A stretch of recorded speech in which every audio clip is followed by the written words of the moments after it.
Welcome to the Folktale Project. This is Dan Scholz. Today we have chapter 14 of Bee, Princess of the Dwarfs. And we're going to see what's been bothering King Loc, and, I think we can all tell that it has to do with Bee. But also, we're going to find out how Bee really feels.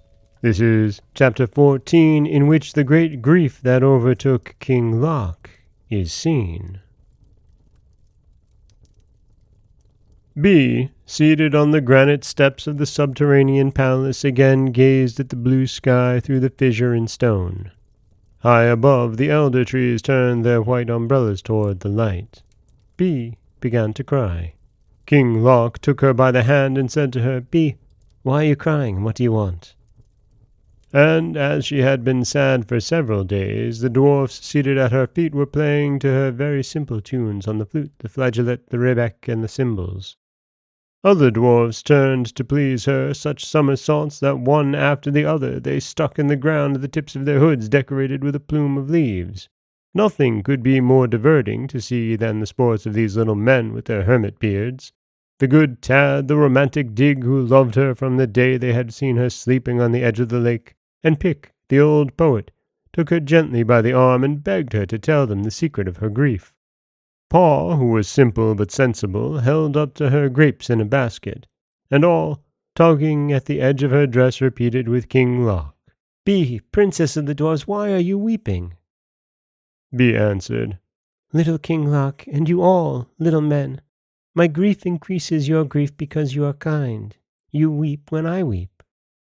Know that I am weeping, thinking of George of the White Moor, who must today be a brave knight, and whom I shall never see again. I love him, and I wish to be his wife." King Loc drew his hand from the hand that he was pressing and said, "Bee, why did you deceive me, and tell me at the feast table that you loved no one?" Bee answered, "Little King Loc, I did not deceive you at the feast table. I did not then wish to marry George of the White Moor, and it is today my highest desire that he should propose to marry me. But he will not propose, since I do not know where he is, and he does not know where to find me. And this is why I cry."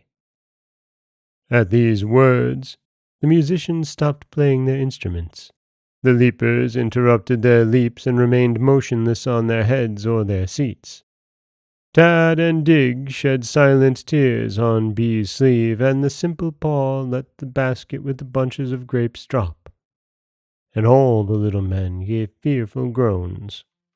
But the king of the dwarves, more dejected than all of them under his crown of sparkling stones, walked away without a word, letting his mantle drag behind him like a torrent of purple. And that is chapter 14, in which the great grief that overtook King Loc is seen. And we see that his great grief is a reflection of Bee's great grief.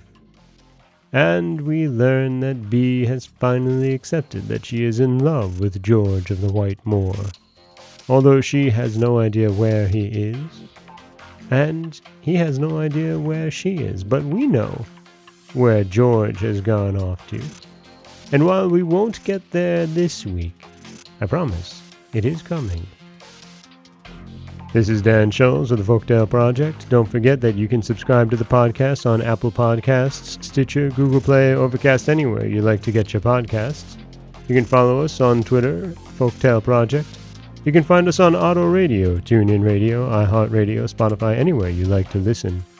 And you can always head over to folktaleproject.com, where you'll find a new story waiting for you every Monday, Wednesday, and Friday. As always, thank you so much for listening.